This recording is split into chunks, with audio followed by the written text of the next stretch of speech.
The Obama administration's agreed to show two congressional panels the stated legal rationale for assassinating U.S. citizens overseas.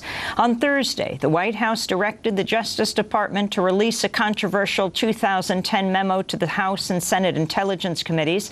The memo details the administration's legal justification for targeting the American-born cleric Anwar al-Awlaki, who ultimately died in a U.S. drone strike in Yemen. The memo's release follows growing calls from lawmakers on both sides of the aisle for access to the administration's guidelines for drone strikes and other attacks targeting U.S. citizens overseas. A bipartisan Senate letter demanding the memos earlier this week had accused the White House of, quote, practicing secret law. It also follows this week's leaking of a white memo that allows for the killing of Americans through an expansive definition of what constitutes an imminent threat. At a news conference in Washington, Attorney General Eric Holder was asked why he isn't releasing the drone memos publicly after disclosing the torture memos of the Bush years. You were a driving force behind releasing the Bush administration's torture memos. Why aren't you a force for this? Well, I mean, we'll have to, look at this and see what it is we want to do with these memos.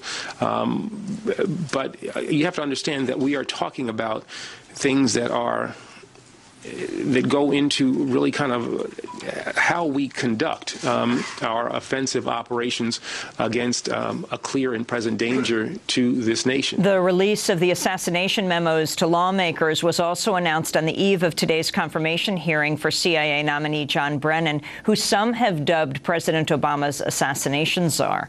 Brennan's expected to be questioned on a range of controversial issues, including the assassinations and his role in the Bush torture program while at the CIA.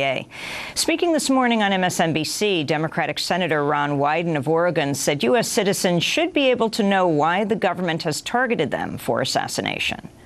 Every American has the right to know when their government believes it's allowed to kill them.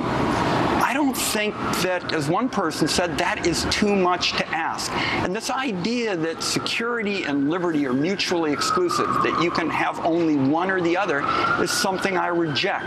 So we're now going to have to begin the heavy lifting of the congressional oversight process by examining the legal underpinnings of this program, and to make very clear, I am going to push for more declassification of these key kinds of programs, and I think we can do that consistent with national security. Senator Wyden has led the push for the White House to explain its rationale for targeting U.S. citizens and will be among the senators to question John Brennan today.